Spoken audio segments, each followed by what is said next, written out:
urumva muri make mu gihe Kongo yakwirukana FDLR u Rwanda nta rundi rwitwazo nta kindi kirego rwashyira kuri Kongo none rwaba rushyira ikindi kirego kuri Kongo urumva muri make mu gihe Kongo yakwirukana FDLR u Rwanda nta rundi rwitwazo nta kindi kirego rwashyira kuri Kongo none rwaba rushyira ikindi kirego kuri Kongo naho harimo indi turufu yo kuvuga ngo baramagana ubwicanyi bubera hehe bubera muri Kongo kandi bwa bene wabo kandi nabo urumva ni ikintu gishobora kumvikana naho harimo indi turufu yo kuvuga ngo baramagana ubwicanyi bubera hehe bubera muri Kongo kandi bwa bene wabo kandi nabo urumva ni ikintu gishobora kumvikana.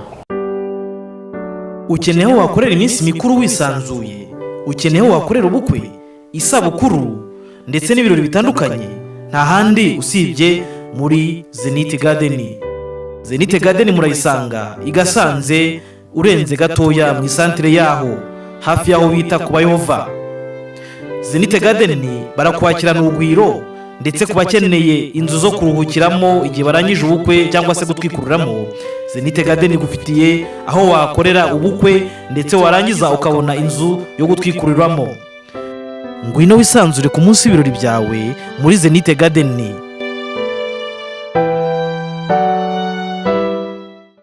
Ibihe byiza nshuti mukunzi wa Bwiza TV na bwiza.com, ndakuramukije kandi ngo ikaze.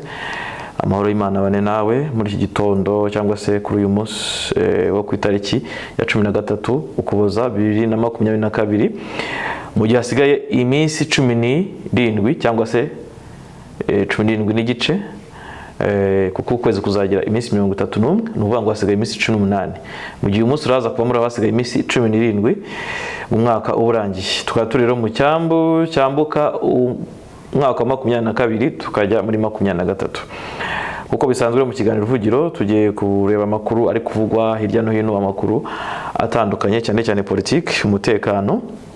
Tukaba tugiye kubana na mugenzi wanjye Maisha Patrick, aho tugiye kuganira ku nkuru ivuga ko Tshisekedi yagiye kurega u Rwanda cyangwa se yagiye gusaba Biden ngo afatire u Rwanda ibihano. Ni ibintu rero bimaze iminsi bivugwa cyane cyane hagati y'u Rwanda na Kongo, aho bapfa umutwe wa M23. Kongo igashinja u Rwanda gufasha M23 mu gihe u Rwanda rwo rushinja Kongo gukorana na FDLR. Kandi hakaba hari issue cyangwa se hari ikintu gikomeye kimaze iminsi kivugwa cyane cyane ku bwicanyi bwabereye Kishishe, ari bwo bwicanyi bugerekwa kuri M23. Kongo ivuga ko M23 yo yisha abantu, M23 ikabihakana. Ni intambara imaze iminsi ivugwa cyane mu miryango mpuzamahanga, nkuko tugenda tunabigaruka buri munsi tubagezaho update. Rero uyu munsi Tshisekedi ngo yiteguye kujya kurega u Rwanda. Ubwo rero ntawe uzi uko bibuze kugenda, ni ukubitega amaso. Mu gihe kandi witwa Dr Mukwege, muramuzi, yabonye Prix Nobel, umukongomani docteur, mu gice cya Bukavu nawe ari gusaba UN gufatira u Rwanda ibihano. Ni kandi n'inkuru imaze iminsi ivugwa aho abakongomani ngo batiyumvisha uburyo u Rwanda rushobora kuba rufashwa n'imiryango mpuzamahanga cyane cyane nka AU ku mafaranga yerutse gutanga yo gufasha ingabo z'u Rwanda ziri muri Mozambique mu Amahoro, aho batumvaga uburyo u Rwanda rushobora kuba rubona kuri aya mafaranga. Twagiye rero nkuko twabitangiye mbibabwira inkuru y'uko Tshisekedi agiye muri Amerika, New York, ni mu nama iri buhuze Afrika na USA, irahuriramo abaperezida wa Afrika ndetse na perezida wa Amerika, aho ngo perezida wa Repubulika ya Demokarasi ya Kongo Felix Tshisekedi kuva ku mugoroba nyine wo kuri tariki 11, ubwo ni ku munsi wa mbere, ni ku munsi wo ku cyumweru, aho yari ari mu ruzinduko rw'akazi muri Leta Zunze Ubumwe za Amerika, aho yagiye kwitabira inama yiga ku iterambere rihuza Afrika ndetse na Amerika. Inama iri kubera cyangwa se igomba kubera i Washington, iri butangire ku munsi w'ejo tariki ya 14 2022. Nyuma rero kugera ku kibuga cy'indege mpuzamahanga cya Washington, perezida wa Kongo na perezida wa USA Joe Biden avuga ko muri uruzinduko ngazashyira imbaraga mu gusaba ko u Rwanda ruzafatirwa ibihano hamwe n'umutwe witwaje intwaro wa M23. Naho rero ibyo ni Tshisekedi bivuga nyine ko ariyo nkuru nyamukuru cyangwa se ariyo ariyo ntumbero ya mbere imujyanye muri Amerika, aho agomba gufatira cyangwa se agomba gusaba ko Amerika ifatira u Rwanda ibihano, cyane cyane ibihano bishingiye, hari ibihano bishingiye ku bukungu, kuko bino bihugu bikomeye bikunze gutanga ibihano bishingiye ku bukungu, ibihano bishingiye bishaka kuza no ku bihano bishingiye ku butwererane. Ni byinshi cyane batanga, bashobora no bati umutegetsi ntazagire muri iki gihugu. So hari ibihano byinshi bagenda batanga bitewe n'ubushake bwabo, kuko Afurika agira ngo niho hakunze kugaragara bafatira ibihano, cyangwa se mu Burusiya niho bakunze Amerika ntikunze gutunga agatoki ndetse ikanagerageza gufata ibihano ku baperezida ba Afurika cyangwa se n'abategetsi bamwe na bamwe ba Afurika. Ngo bikaba biteganyijwe ko inama Tshisekedi yagiyemo izitabirwa n'abakuru b'ibihugu bagera kuri 40 bo mu bihugu bya Afurika. Urumva rero ko ari inama izaba irimo abaperezida benshi. Ari naho ushobora kwibaza tubundi kubera iki USA na Afurika, kuko USA ipanga ngo inama ngo ya Afurika. Ariho n'abantu benshi bakomeje kuvuga ko ibi byose bigaragaza ko ibihugu bikiri mu bukoroni, aho ujya kubona ukabona ngo Russia Africa, ukabona Turkiya Africa, China Africa. So ni ibihugu bikomeye ariko bikunze gutumira ibihugu byo muri Afurika, ukasanga hari inama nyine yo kwiga ngo kwiterambere rya Afurika. Bino bihugu rero bikomeye bihangikishijwe n'uyu mugabane, bishaka ari gutera imbere nta wabimenya. So reka rero mpamagare mugenzi wanjye Maisha Patrick, tugomba gukorana muri iki kiganiro, turagikorana ari kuri telefone, tugira ibyo tuvugaho, tunasesengura cyangwa se tujya muri nyuma y'amarido. Reka muhamagare nkubwira rero ko ibi bikomeje kuvugwa mu gihe leta ya Kongo nanone kandi ihangayikishijwe n'abanyamakuru b'Abanyarwanda bagiye gutara inkuru ahagenzurwa na M23. Iyi nayo ni ikibazo gikomeye cyane, ngira mu minsi yashize twabivuzeho ko leta ya Kongo ishobora kuzabigira iturufu cyangwa se ikaba yabikoresha mu kugira gute nk'imwe mu mpamvu. Yes Maisha.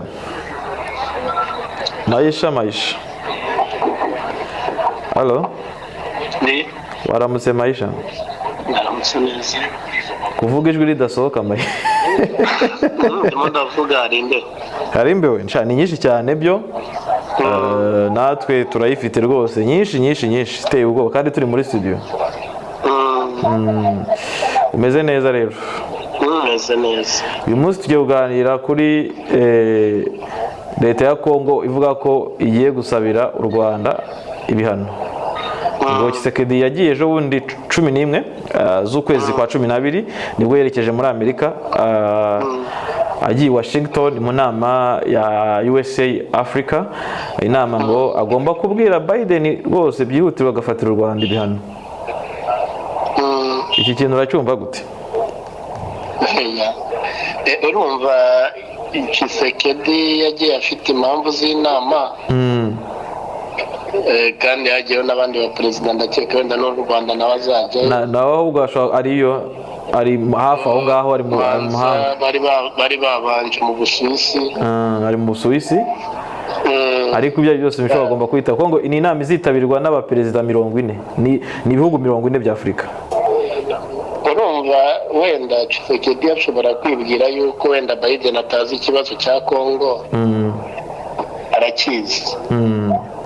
Kandi Tshisekedi ugiye kumwumvisha kumukomveka ko agomba guhana u Rwanda, ngira ngo uriya munyamabanga wa leta ushinzwe ububanyi n'amahanga yageze mu Rwanda, yageze muri Kongo, yageze muri Angola, kandi ntabwo yaje yitumye, yaje atumwe nande na boss we. Yego. Bivuze yuko kuba yaravuye hariya bari bashaka kumenya neza ikibazo gihari. Ntawe uzi ibyo yabwiye boss we, ariko afite ibyo yatangaje. Kugeza kuri uyu munsi we nta bihano mbona ku Rwanda. Kuba ngo Biden arajya gusesengura ikibazo, nawe afite abagenama, bafite n'iperereza, buriya amakuru baba banayafite. Kandi n'ikindi amakuru baba bayafite, afite iperereza.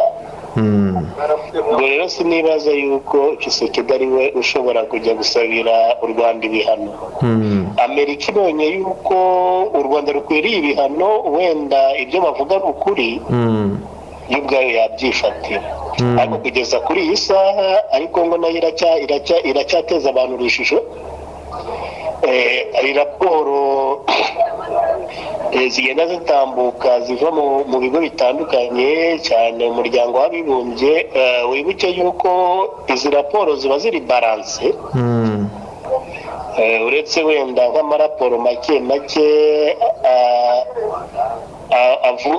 avuga ariko atari balance. Raporo nyinshi zagiye zisohoka ngira ngo mwagiye mubona yuko hazamo u Rwanda ruri inyuma mu 23, Kongo ikaba inyuma ya FDLR. Buri gihugu gishinja ikindi. Yego. Urumva rero ngiye nta bihano mbona ku Rwanda. Tshisekedi nubwo yagiye kare wenda agenda konvenke ariko arajya gukonveka ku bantu bazi ikibazo. Ukawumva ko ijwi rye ritazumvikana se?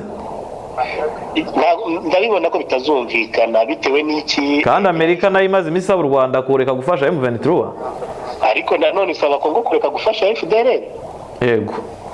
None so niyo mpamvu navuga ngo biri balance. Ikintu kiriho ngewe mbona ashobora gukura hariya igisubizo cy'uko hari ibibazo bimwe na bimwe agomba kubanza yakemura mu gihugu cye kandi mu byitege muraza kubibona. Ubwo ni nk'ibihe bibazo? Ibibazo biri mu gihugu cye rega buri harimo aratutumbikira ibita jenoside. Harimo aratutumba jenoside. Ikindi nanone wabonye yuko kuko Kongo yagiye ihaguruka ivuga ibya Kishishe. Wabonye ko n'impunzi z'abanyekongo bavuga ikinyarwanda nabo batangiye guhaguruka. Yego. Barimo barakora imyigaragambyo. None se wagize ngo yirarangirira aho ngaho? Imyigaragambyo? Yego. Ese ko imyigaragambyo ikorera mu gihugu bahungiyemo arwa ikorera mu gihugu cyabo, nkeka ko bidashobora kugira imbaraga cyane nkuko baba bari mu gihugu cyabo. None se bitwa iki? Bitwa impunzi z'abaki z'abakongomani. Urumva ikibazo gihari nabo harimo indi turufu yo kuvuga ngo baramagana ubwicanyi bubera hehe?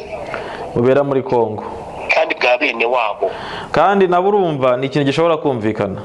Ni ikintu gishobora kumvikana. Urumva rero ni uruhuri rw'ibibazo byose bigenda bikirunda kuri Kongo. Hari ikindi bagomekamo bakavuga bati twebwe dukeneye gutaha turambiwe ubuhunzi. Barataha mu mutekano muke se? Ntabwo bishoboka. Kandi ari wo bahunze. Urumva ni ikibazo gikomeye. Ukabona ko byanga byakunda harimo challenge kuri Tshisekedi. Harimo challenge kuri Tshisekedi kuko arabanza asabwe gukemura ibibazo byiwe mu gihe imbere. Namara gukemura ibibazo byiwe imbere asigaye bicare barebe se ibindi bibazo bihari bigomba gukemuka gute. Ubwo rero n'ubu ngubu iracyari inzira ndende. Ndetse ni nk'urusyo, ni nk'uko wafata ibuye ukarigereka ku mutwe w'umuntu, ryabuye rimwe rinini rimwe rifite ibiro byinshi. Kugeza kuri iyi saha uriya mugabo ashobora kuba nta mahitamo afite. Gute kandi afite ari perezida w'igihugu Maisha? Ariko kuba perezida w'igihugu bivuze iki? Bivuze ko ufite igihugu kiri mu maboko yawe, urinze itegeko nshinga. None se niba ari perezida w'igihugu kuki ari gutabaza? Yagiye mu Bwongereza ajya kubonana n'umwami. Nawe amuregaho u Rwanda. Amuregaho u Rwanda. Ajya mu bindi bihugu. Ni gutyo byagenze. Erega ntabwo uba ugiye kubwira injiji. Nabo barareba nubwo bari kure ariko bazi ibibazo biri hari. None ariko Maisha, iki kintu ubona cyo kugubya kurega u Rwanda mu bihugu bikomeye ubona kitafite ingaruka ku Rwanda? None se u Rwanda rwo rugiye kurega mu bihugu bikomeye? Rwanda se? Urumva ikibazo gihari hari umutwe wa FDLR. Urebye ni naryo zingiro ry'ibibazo byose. Yego. Urumva muri make mu gihe Kongo yakwirukana FDLR, u Rwanda nta rundi rwitwazo nta kindi kirego rwashyira kuri Kongo. None rwaba rushyira ikindi kirego kuri Kongo. None se ubwo kuvuga ko u Rwanda rushyira ikirego kuri Kongo bivuze ko narwo koko rufasha M23 nkuko Kongo bivuga? Jewe icyo mbona M23 ni abakongomani. FDLR ni abanyarwanda. M23 iri ku butaka bw'u Rwanda. urumva iri ku butaka bwa Kongo. FDLR nayo ari ibabuza umutekano iri ku butaka bwa Kongo. Urumva bose bari muri Kongo, u Rwanda nta kibazo rufite. Urimo urabyumva? Ndimo ndakumva. Ni ukuvuga ngo rero ikibazo na FDLR, iyo FDLR iza kuba iri ku butaka bw'u Rwanda ifashwa na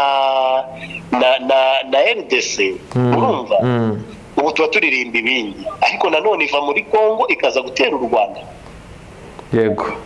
Ni ukuvuga ngo rero ngo ikibazo cya FDLR kirangiye, umutwaro waba utangiye kugabanyuka kuri perezida wa Kongo cyangwa se n'abo bategetsi ba Kongo.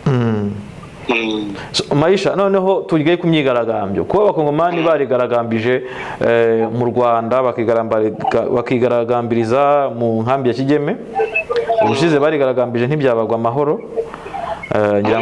N'uyu munsi barakomeza mu zindi nkambi, barakomeza bigaragambye.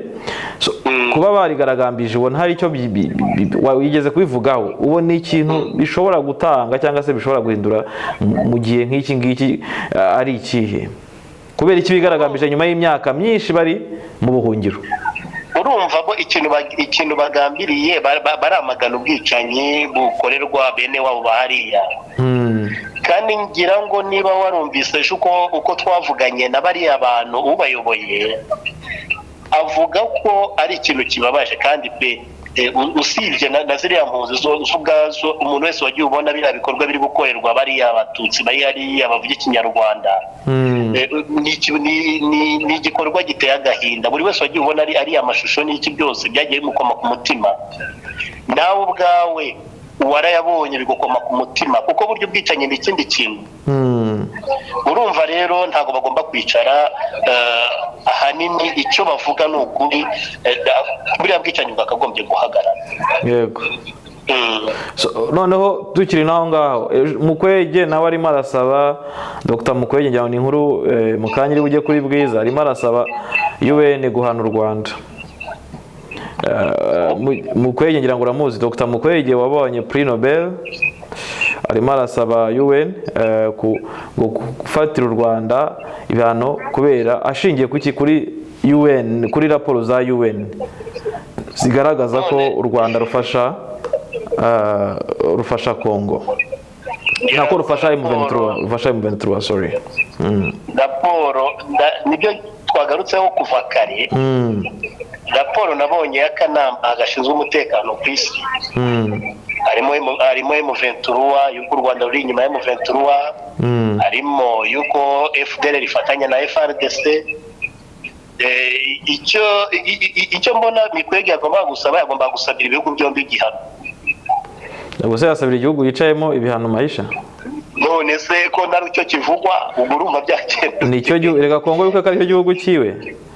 Ikibazo nyine nacyo kiravugwa agendeye kuri raporo. Songera agendeye kuri raporo. Avuga ko ngo nyine bivugwa kenshi ko u Rwanda rufasha M23. Igafatanya. Ntabwo ibyo muri iyo nkuru birimo, ni inkuru ngiye muri raporo nabonye. Wavuze raporo y'umuryango w'abibumbye. Ibyo niyo yagendeye. Ni ukuvuga ngo raporo njye nanjye ubwanjye naragisomeye, iravugwamo umutwe wa FPR. Yego, kuko ngo wakanavuga ko ngo Amerika, the European Parliament n'ababirigi ngo na groupe ya UN y'aba expert ba UN bose babwira u Rwanda gushyira akadomo, guhagarika gufasha. Wabanyujijemo amaso? Ndi gusoma story. Njyewe urimo urasoma story ariko njye nasomye raporo. Yego. Raporo ikubiyemo ibintu byinshi. Nuba nanayisomye mu masaha 11:30. Yego. Iyo raporo irimo ubwicanyi buri gukorerwa abavuga ikinyarwanda cyane mu bwoko bw'abatutsi. Iyo raporo ivuga yuko FRDC ifatanya n'imitwe ya za Maimai, FDLR, Nyatura, abazungu n'ibindi. Urumva rero abazungu nabo ni umutwe. Nawo ni umutwe. urumva ikibazo gihari Mikwege akwiriye guhengama kuko ari umukongomani. Usibye ko baza atari n'umukongomani kuko ejo bundi numvaga avuga ko ari umunyarwanda. Izina rye rirabigaragaza, ni Mukwege nyine, ni Mikwege, ni insinga. Ubwo rero ni ukuvuga ngo ikintu kiriho cyewe mu gihe hakigarukamo akantu ka FDLR kandi ku maraporo y'umuryango mpuzamahanga, mu gihe kigarukamo akantu ka FDLR, ako kantu niyo warega u Rwanda, ariko ako kantu konyine nako nicasha kuki kuri Kongo. Aka kantu ahubwo mbona izi raporo zibalansinga, ukoze ubusesenguzi, zibalansinga side zombi ku buryo nta side ushobora kublaminga. Urumva rero kurega u Rwanda nawe bari kugushyiraho icyasha. Noneho umve Kongo kuntu inafite ibibazo.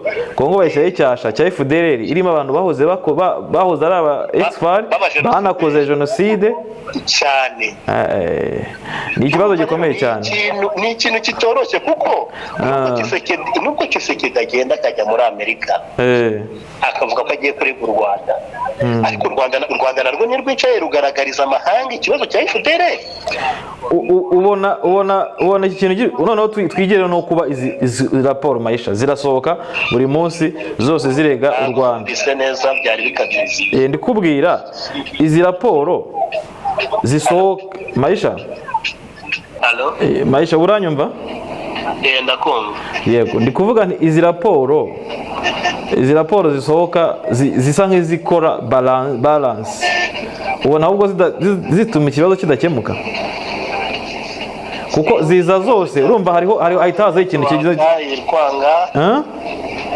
Aho ndakumvise noneho mbaza. Ndi kukubaza, urabona izi raporo zikorwa n'aba expert ba UN cyangwa se n'imiryango mpuzamahanga, ziza zirega u Rwanda, zikarega na Kongo. Ubona hari ikintu zizageraho tuzigarutseho? Biragoye cyane. Impamvu bigoye, bo bashaka ni aba expert turabyemera, ariko basa nk'abantu batangaza, mbese basa nk'abanyamakuru batangaza. Urumva? Impamvu binagoye cyane nanone, iyo biza kuba wenda muri DRC abayobozi babo bitonda, ntibakora amafuti yo kugira gute yo kwambura abantu ubuzima babaziza uko bavutse. Urumva? Ntihazemo amagambo ahembera inzangano, nanone ntihazemo ya mitwe ifatanyije na FARDC, ntihazemo nanone na FDLR. Icyo kintu, izo raporo, ibyo bintu bitajemo, Kongo yahita ibona motifu yo kuvuga, yabona ukuri. Ariko noneho mu gihe ibyo byose bigenda bigarukamo, urumva? Ndikumva. Wenda n'uwapfa kugenekereza, sinavuga ngo ngiye ku bwanjye nta bimenyetso mbona yuko u Rwanda rufashe mu 23, sibyo? Nta nubwo ari wowe binakureba, wowe icyo ureba ni ukuri umunyamakuru gusa nta kintu. Ibyo nta nubwo binandeba, urumva? Ariko turiya tuntu duto na kiriya kintu cya FDLR kibyibushye, harimo ibintu bibiri bibyibushye. Ibintu bibiri bibyibushye ni umutwe wa FDLR. Yego. Ikindi kintu cya kabiri kibyibushye nabo mu bwoko bw'abatutsi bari kwicwa, kuko kiriya kintu gishobora kuzafatwa nk'ikintu gikomeye n'ababikoze bagashyikirizwa urukiko mpuzamahanga. Urumva? Ndikumva. Icyo bivuze ni iki, ibyo bintu ko ari bibiri, ni ibintu bikomeye ku rwego rwa Kongo, kandi n'amahanga aticaye nayo arimo arabibona. Ibyo bintu ko ari bibiri rero ni ibintu bishobora gutuma izo raporo nta musaruro zigira. Yego. Wewe ukabona ko gusohora raporo kuvuga ubwabyo bitazakemura iki kibazo cya Kongo, nkurikije uko byumviye? Raporo zizasohoka, amagambo avugwe, ariko mu gihe Kongo itarakemura ibibazo byayo ntacyo bizatanga. Bivuga ngo Kongo kwanza igomba kubanza igakemura iri imbere mu gihugu cyayo, ahasigaye ikabona kurega ibindi bihugu imaze gukemura ibibazo byayo y'ubwayo. So Maisha, ndagushimiye cyane kubwo ikiganiro twagiranye mu kiganiro Ruvugiro. Reka tunagisoreza aha ngaha dushimira abadukurikiye, tubabwira ngo ikindi kiganiro naho ubutaha. Murakoze.